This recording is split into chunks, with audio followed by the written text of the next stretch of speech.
किसी बेवफा के साथ कोई और बेवफाई कर जाए तो उसे माजी का वफादार बड़ी शिद्दत से याद आने लग जाता है।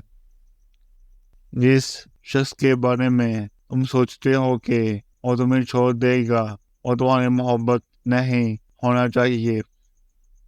अपने आंसुओं के पीछे छुपी वजह किसी को जानने मत दें, उन लोगों को आपको रुलाने का सबक मिल जाएगा और वो लोग मौका मिलने पर आपको रुलाने में कोई कसर नहीं छोड़ते।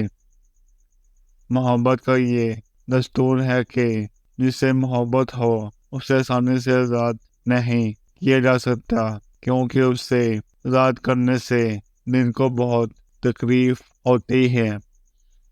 जब आप रब से मोहब्बत करने लगते हैं तो वो इन लोगों को आपके दिल में नहीं बसने देता जो आपके मोहब्बत के अहल नहीं होते।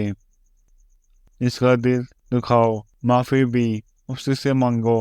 बंदा नाराज हो तो अल्लाह भी नहीं मानता। इंसान चाहे जितना बड़ा मजबूत दिल वाला हो, उसके ज़ात में कोई ना कोई ऐसा गम जरूर होता है जो याद आने पर आंसू बनकर जाहिर होता है।